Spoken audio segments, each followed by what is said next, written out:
नुकसान हो रहा है तो उसकी भी सरकार भरपाई नहीं कर पा रही है।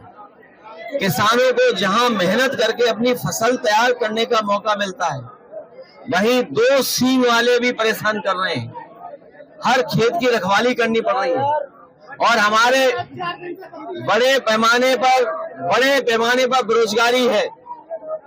9 साल में इस सरकार ने नौजवानों को नौकरी रोजगार नहीं दिया। सोचिए आप, अगर नौजवान को नौकरी और रोजगार नहीं मिलेगा तो उनका भविष्य क्या है, और अगर नौजवानों का भविष्य नहीं है तो हमारे समाज का, प्रदेश का, देश का भविष्य अच्छा नहीं हो सकता है।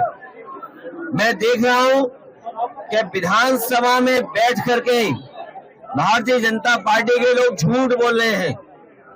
वो कह रहे हैं कि बिजली आ रही है, 24 घंटे बिजली दे रहे हैं, लेकिन यही कि हमारे लोग बता रहे हैं कि बिजली है ही नहीं है। और अगर बिजली आ भी रही है तो जो समाजवादी सरकार में बिजली बन रही थी, उसको महंगा करके गरीबों को दे रहे हैं, उनसे ज्यादा पैसा वसूल रहे हैं।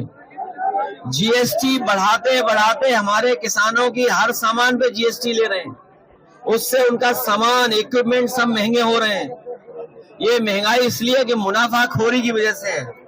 ये सरकार मुनाफा कमाना चाहती है, लाभ लेना चाहती है। और अभी तो सुनने में आ रहा है कि अमेरिका से जो अपने मित्र बताते थे राष्ट्रपति जी को, वो भी अब इनका साथ नहीं दे रहे हैं। ये लोग हमें और आपको उलझा रहे थे ट्रिलियन ट्रिलियन कह करके, ट्रिलियन कि हम ट्रिलियन की अर्थव्यवस्था बनाएंगे।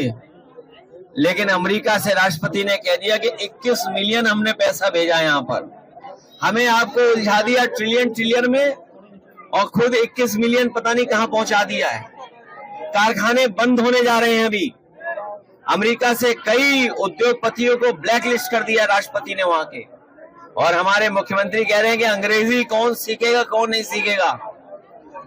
विदेश से कारोबार कर रहे हैं, और अगर कारोबार करना है विदेश से तो अंग्रेजी आना पड़ेगा, सीखना पड़ेगा, जानना पड़ेगा।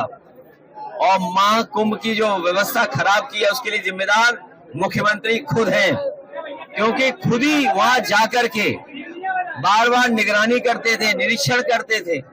अगर निरीक्षण करते थे तो किस बात का निरीक्षण करते थे?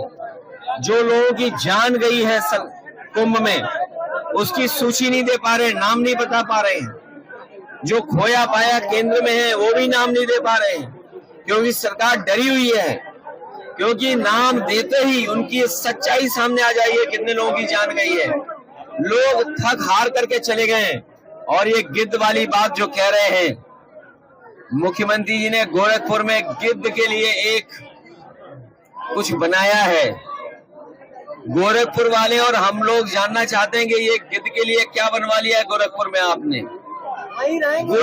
गिद्ध का प्रजनन सेंटर बनाया है, और गिद्ध की बात कह करके ये साबित कर दिया है।